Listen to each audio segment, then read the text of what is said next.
Morning, Deacon Ron here. Welcome to Elijah's Fire. I'd like to continue my reflections on the meaning of biblical faith by looking quickly at the story of Moses. Moses lost one of his sheep. It had gone up Mount Horeb and he was looking for the sheep one day and he comes across a burning bush. It was full of flames, but he wasn't consumed by those flames, and Moses was attracted to it. He was amazed by it, so he came closer.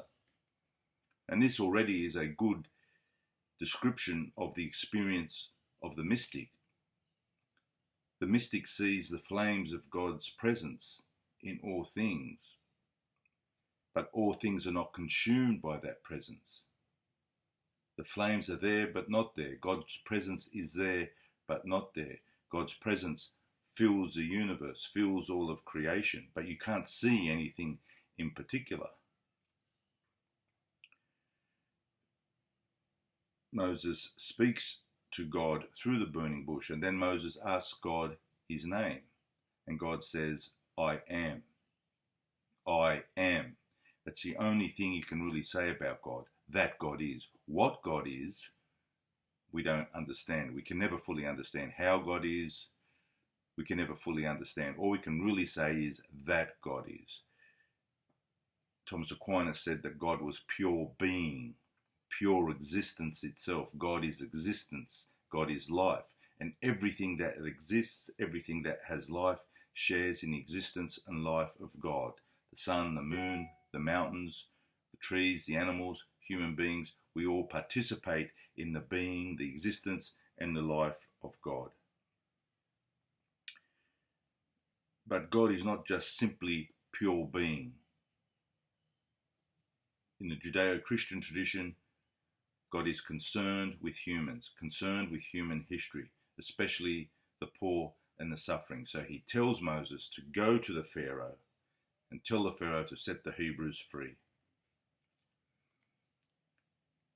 So Moses goes, he obeys God, he listens to God. After the 10 plagues, Pharaoh finally agrees to let the Hebrews free. They are fleeing through the desert. Pharaoh changes his mind, sends his army out to bring the Hebrews back. The Hebrews hit the Red Sea and they're stuck. They can't get through. They begin to complain to Moses. What's the point of bringing us out here, Moses, to be killed in the wilderness? We were better off as slaves in Egypt. At least there we were getting 3 meals a day. So Moses says to them, this is in Exodus chapter 14, 13 to 14. Have no fear. Stand firm and you will see what Yahweh will do to save you today. The Egyptians you see today you will never see again. Yahweh will do the fighting for you. You have only to keep still. So have no fear. Stand firm. Yahweh will do the fighting for you. You have only to keep still. So Moses prays, the Red Sea parts, they go through it. The Egyptians follow, the sea closes over them, and they're destroyed.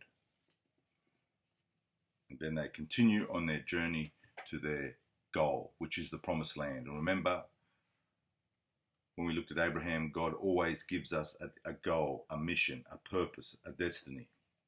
So what's this trying to teach us about biblical faith?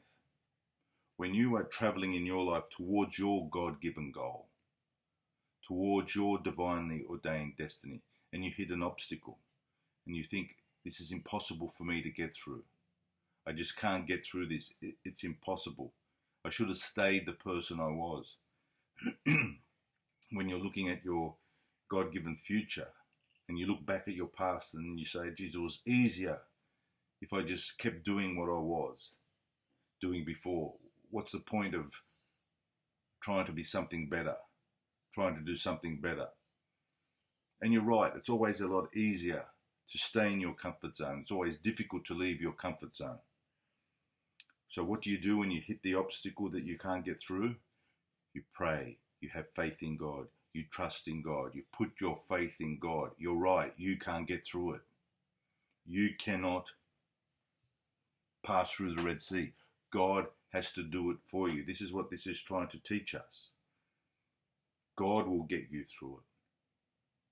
You'll look back and you'll see that somehow, some way, you got through the impossible situation, and you'll know that it was 2% you and 98% Yahweh. It's only when you look back on your life that you see, yes, He was with me, God was faithful, and I did get through those difficult and impossible situations. And then you'll be able to sing with the Egyptians. Yahweh I sing, He has covered Himself in glory. Horse and rider He has thrown into the sea. Yahweh is my strength. There you go. Yahweh is our strength. My song, He is my salvation. This is my God, I praise Him, the God of my father. I extol Him. Yahweh is a warrior. Yahweh is His name. He is a warrior. He will do the fighting for you. Trust in Him and you'll do the impossible. Thank you for listening.